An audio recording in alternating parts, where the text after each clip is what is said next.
Leda era uma unanimidade. Hoje é um dia difícil, em meio a um difícil tempo também. A irmã Leda foi chamada por Deus para um novo lugar. Um lugar preparado no céu para ela, pelo próprio Jesus.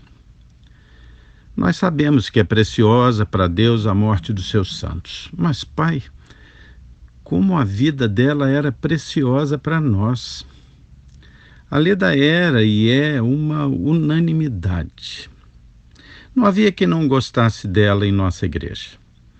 O seu sorriso, o seu abraço tão generoso, os seus pés ligeiros e gordinhos, sua habilidade de agregar pessoas e de encantá-las com aqueles cheiros e os sabores dos seus pastéis, suas empadas, seus bolos, seus doces, suas comidas deliciosas, aliás, absolutamente descompromissadas com os modernismos do fitness.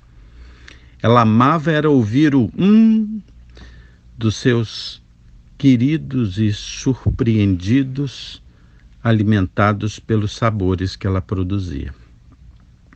Quando eu disse que Leda era uma unanimidade, eu me refiro ao amor e não necessariamente ao humor. Às vezes ela ficava braba. Quem foi que mexeu na minha cozinha?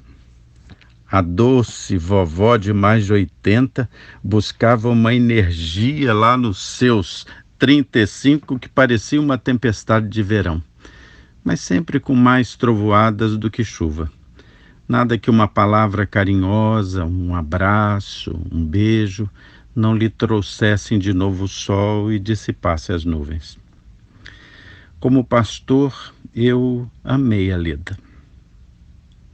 Nós tivemos muitas conversas. Ela me contou tantas vezes da viuvez prematura, da conversão, da luta para criar sozinha os filhos ainda adolescentes, do amor e do orgulho que ela nutria por esses filhos, pelas noras, pelos netos, do amor pela Igreja Batista da Freguesia, mas principalmente pelo amor a Deus, o Deus Criador, Salvador, Consolador. Eu tinha o privilégio de, junto com a minha esposa, levá-la para casa todos os domingos após o culto da noite. Era uma conversa carinhosa e eu podia vê-la acenando, sorridente, lá do portão. Leda era uma unanimidade. Todos nós a amávamos. Todos nós nos encantamos com os sabores produzidos pelas suas mãos. Todos nós vimos nela uma serva do Senhor. Todos nós vamos sentir muita saudade. Todos nós estamos certos de que ela foi salva pela cruz de Cristo, de que ela está feliz, muito feliz, lá no céu. Leda era uma unanimidade. Deus abençoe a família, Deus abençoe a igreja, Deus nos dê consolação. Amém.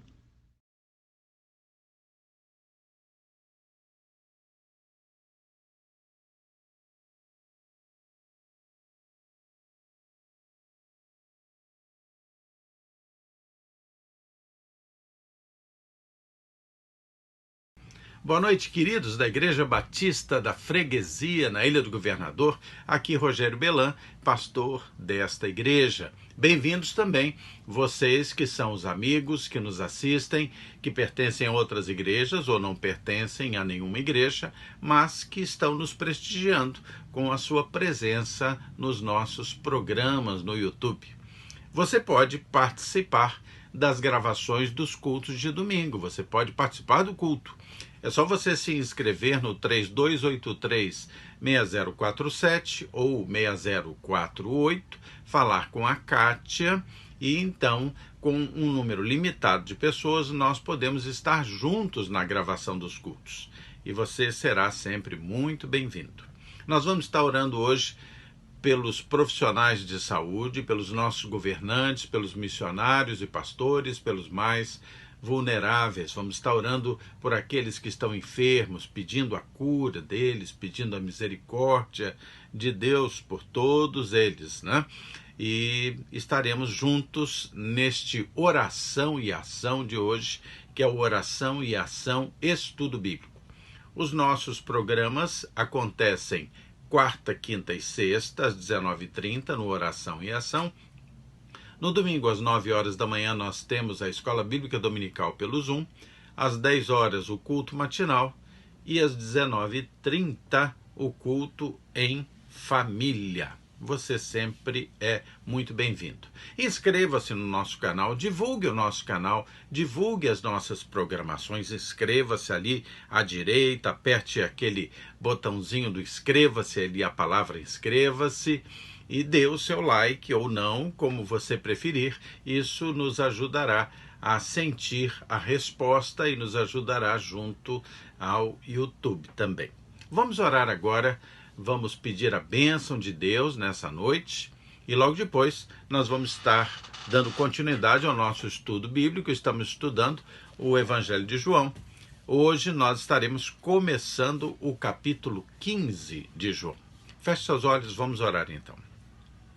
Senhor Deus, muito obrigado pelo teu amor, pela tua bondade. Perdoa as nossas faltas, Senhor.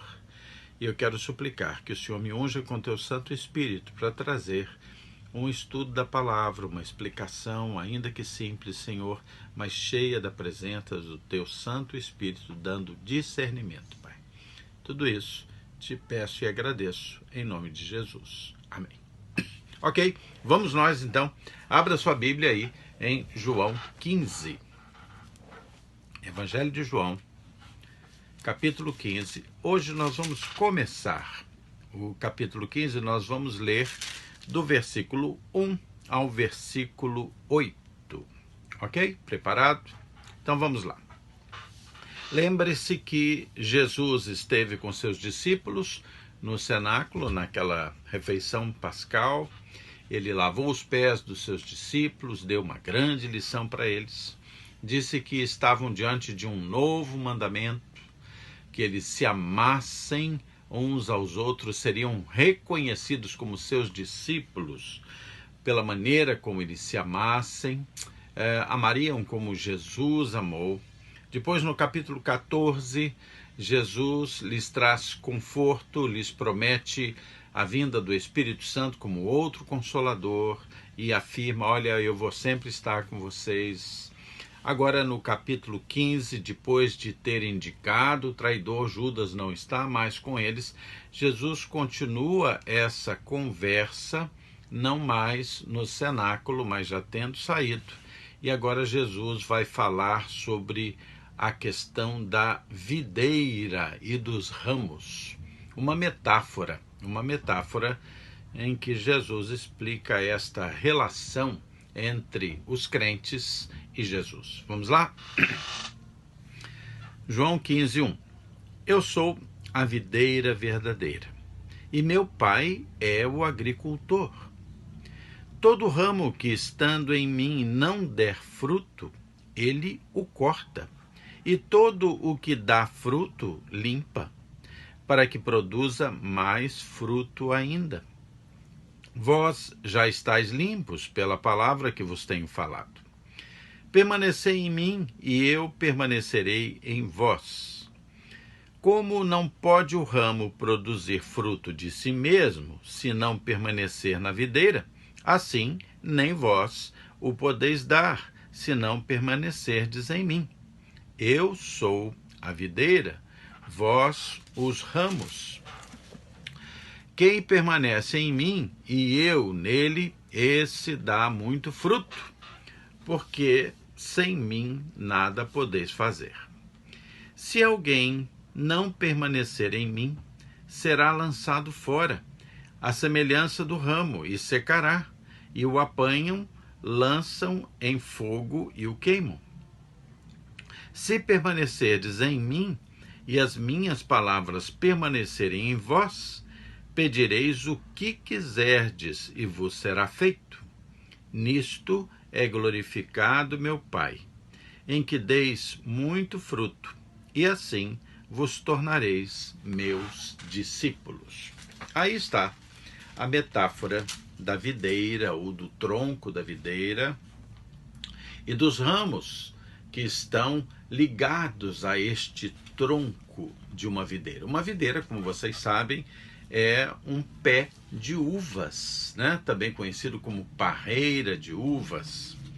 E Jesus começa no versículo 1 dizendo: eu sou a videira verdadeira e meu Pai é o agricultor. Algumas considerações sobre esse primeiro versículo.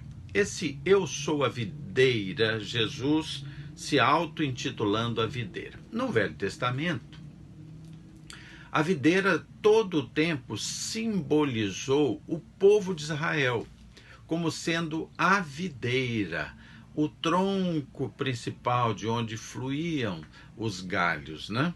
A videira era uma representação no Velho Testamento do povo de Israel. Aliás, eu quero convidar você para que nós leiamos um desses muitos textos que trazem o povo de Israel, aquele grupo que ali vivia na Palestina, o povo de Israel como sendo a videira. Abra sua Bíblia, por favor, em Ezequiel 15. Aliás, é o mesmo texto, mesma numeração do texto de Ezequiel. Aqui nós estamos em João 15, de 1 a 8. Nós vamos ler Ezequiel 15, de 1 a 8. Volta aí um bocado para o Velho Testamento, para a gente ver essa representação do povo de Israel como a videira. Vamos lá. Ezequiel 15, versículos 1 a 8. Achou aí? Ezequiel 15. Já estou achando aqui para ler junto com você. Ezequiel 15. Ok, chegamos aqui. Ezequiel 15 vai nos mostrar Jerusalém, o povo de Israel, como a videira. E nós vamos estabelecer uma diferença muito clara entre a representação da videira no Velho Testamento, como uma parábola do próprio povo de Israel, e Jesus como a videira aqui no Novo Testamento. Então eu vou ler Ezequiel 15, de 1 a 8. Vamos lá. Veio a mim a palavra do Senhor dizendo: filho do homem, por que mais é o sarmento, e aqui se referindo à madeira, ao tronco, diz assim: por que mais é o sarmento de videira que qualquer outro? O sarmento que está entre as árvores do bosque. Toma-se dele madeira para fazer alguma obra? Ou toma-se dele alguma estaca para que se lhe pendure algum objeto? Eis que é lançado no fogo para ser consumido. Se ambas as suas extremidades consomem fogo e o meio dele fica também queimado, serviria acaso para alguma obra? Ora, se estando inteiro não servia para obra alguma, quanto menos sendo consumido pelo fogo ou sendo queimado, se faria dele qualquer obra? Portanto, assim diz o Senhor Deus: como o sarmento, ou a madeira, ou o tronco da videira entre as árvores do bosque, que dei ao fogo para que seja consumido, assim entregarei os habitantes de Jerusalém. Voltarei o rosto contra eles, ainda que saiam do fogo, o fogo os consumirá. E sabereis que eu sou o Senhor, quando tiver voltado o rosto contra eles. Tornarei a terra em desolação, porquanto cometeram graves transgressões, diz o Senhor Deus. Ok, aqui uma comparação da videira com o povo de Israel, o povo de Jerusalém, aqui no caso. Mas é interessante que no Velho Testamento, sempre que o povo de Israel, o povo de Deus, o povo do livro, o povo da Escritura, é comparado com a videira, praticamente todas as vezes há uma demonstração da decepção de Deus com relação àquela videira.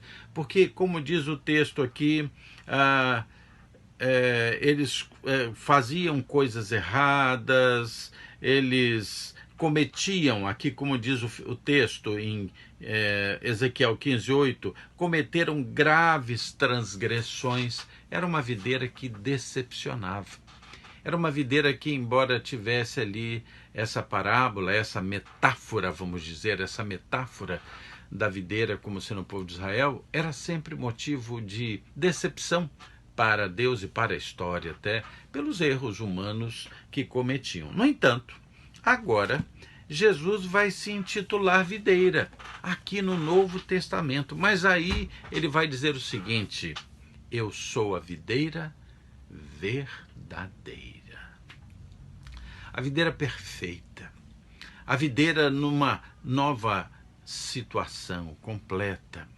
E diz assim: o meu pai é o agricultor. Quando Jesus diz eu sou a videira verdadeira, ele está numa situação de uma nova aliança. Uma nova aliança com os homens, uma nova aliança com o povo de Deus. E vai dizer assim: eu sou a videira verdadeira, meu pai é o agricultor. Pode parecer a alguém que o pai, Deus, esteja em segundo plano. Ele é a videira verdadeira e o pai é o agricultor. Mas Jesus sempre teve tanto cuidado de se pôr numa situação de obediência ao pai. Mas veja bem, o versículo 2 vai dizer que todo ramo que estando em mim não der fruto, ele, o pai, corta, e todo o que dá fruto, limpa. Ele limpa, para que produza mais fruto ainda. Ou seja, a autoridade está nas mãos do Pai. Ele corta, ele limpa dentro dessa situação de uma nova aliança. O versículo 2, então, como eu li, todo ramo que estando em mim, todo ramo que esteja ligado à videira, todo pequeno galho, e aqui se referindo às pessoas, aqui se referindo a você, a mim, a todo aquele que está ligado a Cristo, todo pequeno galho que está ligado em mim, como diz o texto, mas não der fruto, ele, o Pai, corta. E todo o que dá fruto, ele, o Pai, limpa, para que produza mais fruto. Duas questões aqui para a gente pensar: esse cortar e esse limpar. Primeiro, eu gostaria de ampliar esse sentido do ele corta. No texto, na linguagem original em que foi escrito esse texto, essa palavra corta também tem o sentido de ergue. Se a gente pensar numa planta, uma das condições importantes para que uma planta dê fruto é que ela esteja exposta ao sol, ela tenha a luz, tem que haver luz para que ela corte. Primeiro, ela tem que estar profundamente ligada, um galho para chegar a dar fruto tem que estar profundamente ligado ao tronco, receber a seiva deste tronco. E precisa estar exposto à luz. Então, aqui o ele corta também tem o sentido de ele o ergue para que ele pegue sol. Ou seja, muitas vezes esse corta para nós parece algo assim muito radical, quase cruel, mas tem o sentido também de ser erguido para tomar o sol, para que se corrija o aspecto infrutífero, também tem esse sentido, mas também tem o sentido de cortar, quando aquele que está ligado a Cristo, que está ligado à videira, não dá fruto de forma alguma. E o texto vai caminhando e diz: e todo o que dá fruto, limpa, poda. Sabe aquela questão de podar o galho para que ele dê mais fruto ainda? Aqueles que trabalham com bastante capacidade no solo, com desenvoltura, têm o hábito de podar as plantas. O Senhor é capaz de nos podar às vezes, para que nós sejamos aperfeiçoados. E não há como não pensar nessa situação nos momentos de provação da nossa vida. Talvez você esteja passando por um momento bastante difícil, um momento que você nem sequer compreende muito bem. Lembre-se que momentos difíceis, momentos que nos parecem imprevisíveis, incompreensíveis, muitas vezes estão dentro do processo do agricultor, que é Deus, de podar, de limpar a nossa vida, os ramos que nós somos, para que nós demos muito mais fruto. O podar às vezes parece cruel, cortar a ponta de um galho, cortar um pedacinho das derivações, das gavinhas, como é o caso das parreiras ou das videiras, mas aquele cortar, aquela provação, provocará o aperfeiçoamento e que esse galho dê ainda mais frutos. Mas Jesus está ali falando também aos seus discípulos, né? E no versículo 3 ele vai dizer: vós já estáis limpos pela palavra que vos tenho falado. Não é uma interpretação boa imaginar que a obra na vida dos discípulos de Jesus, que estavam ali ouvindo Jesus falar, ou na nossa vida, que estamos ouvindo a Jesus falar através da palavra de Deus, imaginar, já ouvimos, o que ouvimos até aqui é suficiente, já estamos limpos, estamos garantidos, está tudo bem. Não é uma boa interpretação. Uma melhor interpretação seria pensar assim: olha, vós já estáis sendo limpos pela palavra que vos tenho falado. Nós vivemos um processo de santificação. Nós somos uma obra em execução, uma obra ainda inacabada.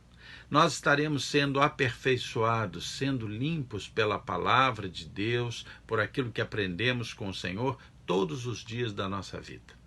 Essa obra só estará completamente concluída quando nós findarmos essa vida e quando nós, perdoados, formos para o céu. Aí essa obra estará concluída.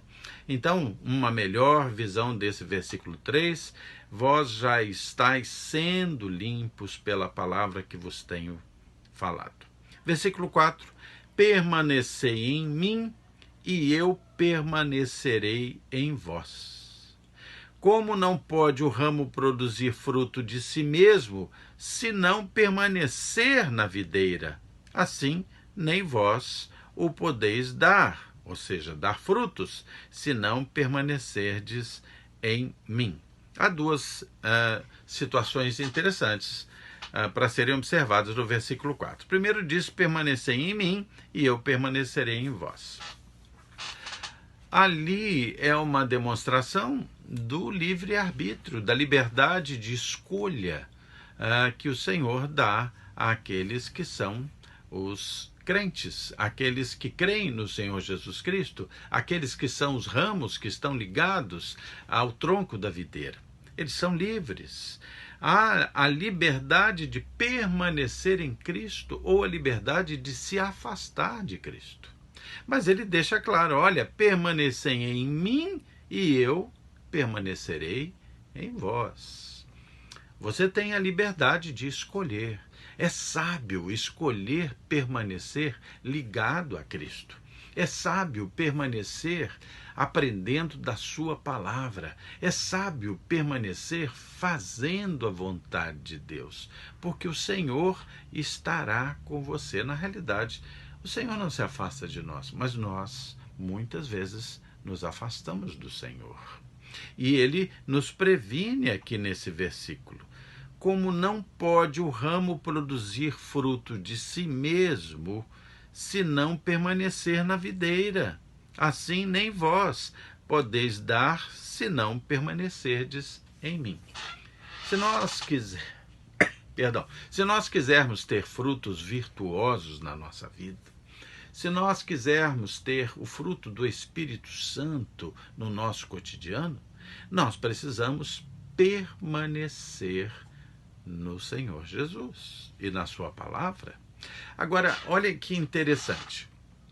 Há outras metáforas que são mostradas na palavra de Deus, principalmente aqui no Novo Testamento, com relação a esta relação entre o Senhor Jesus e a igreja. Vou lembrar de algumas.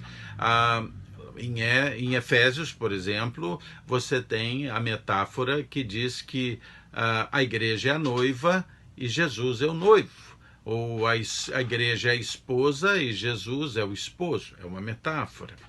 Há uma outra metáfora que diz que o Senhor Jesus é o cabeça da igreja e a igreja é o corpo de Cristo.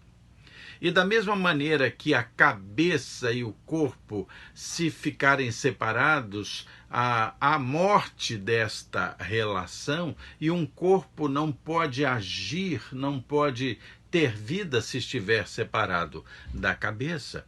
Aqui há uma metáfora que, embora com elementos diferentes, tem o mesmo sentido. Se você retirar os ramos da videira, esses ramos não podem permanecer vivos. E é isso que o texto diz assim, final do 4, nem vós podeis dar fruto, senão permanecerdes em mim. Corte um ramo, separe um ramo da sua árvore, do tronco da árvore, e esse ramo, ele vai morrer. Versículo 5 diz, eu sou a videira, vós os ramos. Há uma reafirmação da metáfora. E ele vai dizer, quem permanece em mim e eu nele, esse dá muito fruto, porque sem mim nada podeis fazer. É interessante que o evangelho é a fé dos juntos. O evangelho é a fé dos juntos. É a fé dos homens juntos com Deus, juntos com Cristo.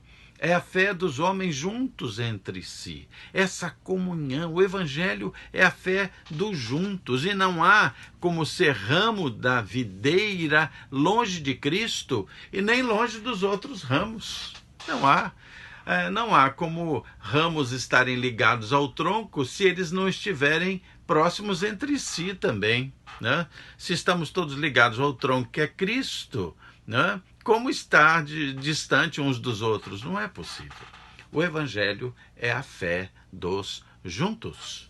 Agora, ele diz aqui no versículo 5 que esse dá muito fruto, porque sem mim nada podeis fazer. E a gente fica pensando, peraí, que fruto é esse a que se refere esse texto? Que fruto? Você já pensou nisso?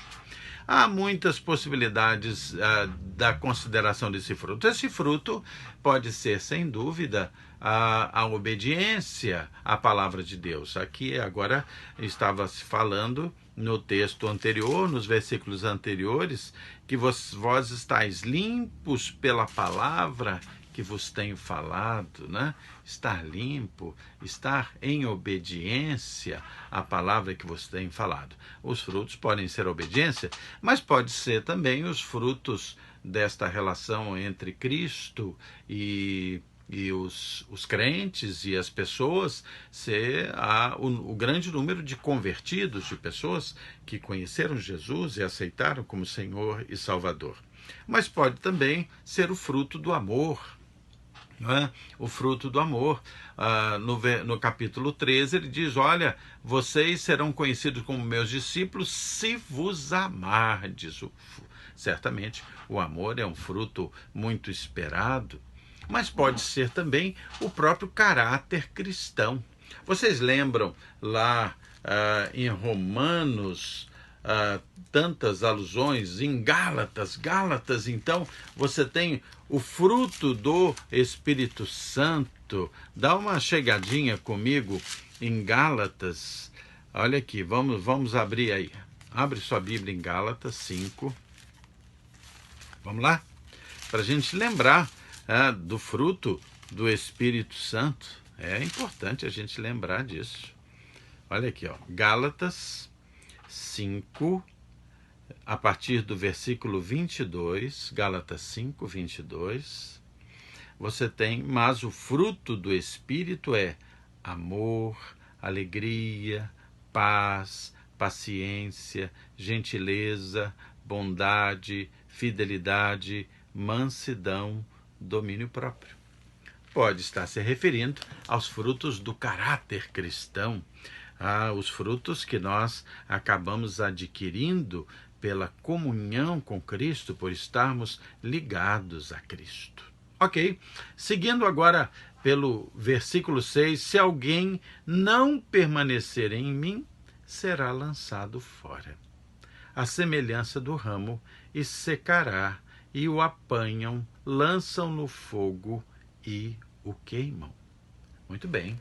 Lembra que quando lá no comecinho Jesus disse, olha, eu sou a videira verdadeira e meu pai é o agricultor, e ele corta e ele limpa.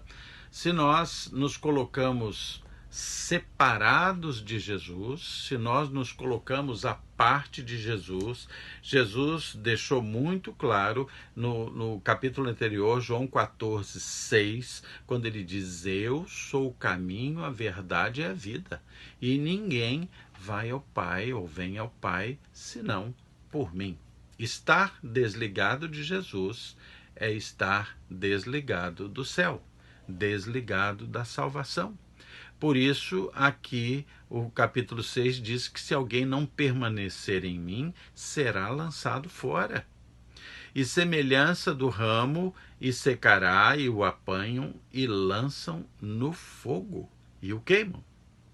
Versículo 7, se permanecerdes em mim, e as minhas palavras permanecerem em vós, pedireis o que quiseres, e vos será feito. Uma nova luz sobre o que seja o fruto.